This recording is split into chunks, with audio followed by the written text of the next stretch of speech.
Dans la nuit des temps, un homme a rêvé d'un autre homme.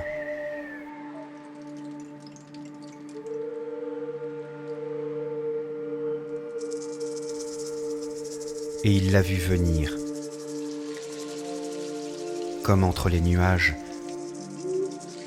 porté par le vent.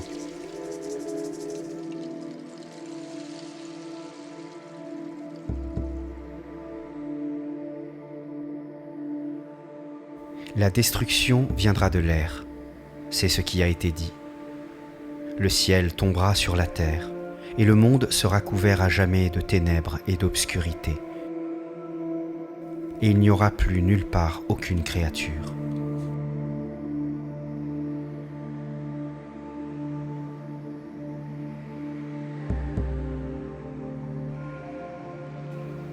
D'abord, il y eut un funeste présage dans le ciel, comme un épi de feu, comme une flamme de feu, comme une aurore.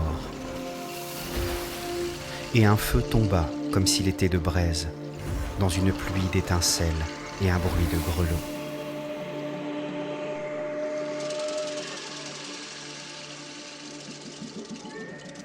C'était dans la lagune voisine, là où les chasseurs de l'eau avaient pris dans leur filet un oiseau semblable à une grue,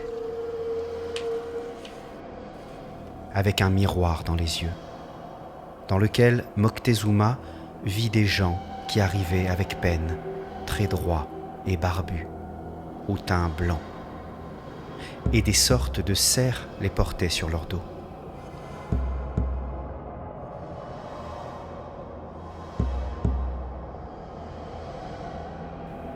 Voilà ce que vit Moctezuma dans les yeux du serpent à plumes.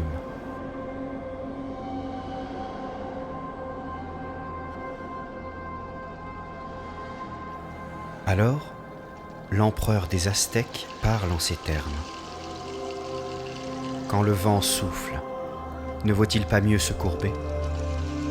Puisque rien ne peut être évité, ne faut-il pas œuvrer pour que les choses arrivent en causant le moins de dommages possible? Est-il raisonnable de lutter contre ce qui, de toute façon, va arriver? Je m'appelle Moctezuma. Je suis prêtre et guerrier. Comment pourrais-je conduire les miens sur ma propre décision et par ma volonté vers une destruction qui nous a déjà été assignée par le ciel?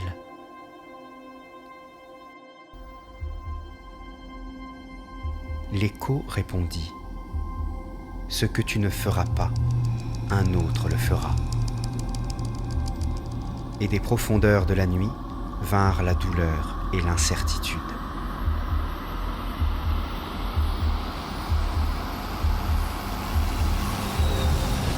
Si j'étais victorieux, les prophéties auraient été fausses, et nous nous trouverions plongés dans l'obscurité.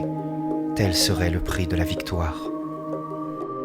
Mais si j'étais victorieux, je laisserais mon peuple sans Dieu, car nos dieux ont disposé que nous serions exterminés.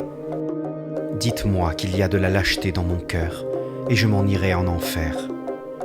Dites-moi qu'il y a de la faiblesse dans mon bras, et je courrai me soustraire au regard de mon peuple. Dites-moi que ma tête ne commande plus, que mes yeux confondent les apparences, que mes oreilles entendent des sons imaginaires. Notre Seigneur et Roi, pardonnez mon audace, mais j'ai vu ce que je n'avais jusqu'alors jamais vu.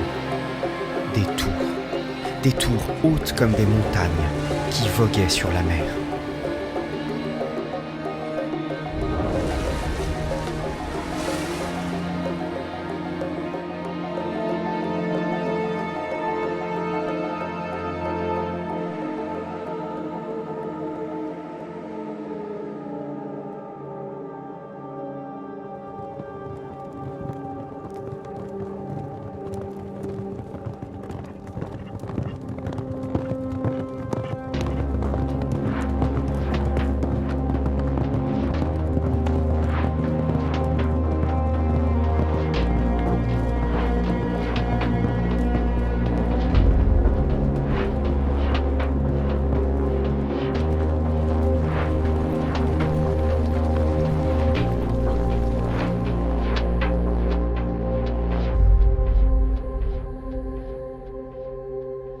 la lagune émerge une femme nue, et Moctezuma déverse sur elle un casque rempli d'or.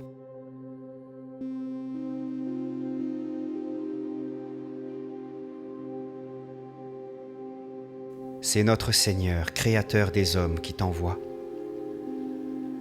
Tu t'appelleras Malinche. Ils t'appelleront Marina. Tu diras que tu es la fille d'un cacique qui est mort et que ta mère t'a donné pour qu'on te vende comme esclave. Tu parviendras ainsi auprès des dieux du sort funeste et tu te placeras à la gauche de celui qui se tient au centre de la terre, celui qui vient du Dieu ancien, du pays des ténèbres, le Dieu de la mort, le Dieu du temps, et il t'accueillera. Maintenant, écoute. La terre est un lieu pénible, un lieu qui aigrit les entrailles, c'est ainsi. On dit cependant que c'est un lieu où se confondent la joie et le chagrin, le bonheur et la souffrance. C'est comme si tu t'étais réveillé dans ton sommeil. Reste donc éveillé, quand bien même là-bas, dans l'obscurité mystérieuse, tu aurais reçu un mauvais présage. La fortune te serait contraire et ton destin serait incertain. Par tes actes, tu peux tout réparer et améliorer, car à travers eux, le Seigneur et Maître de l'univers transformera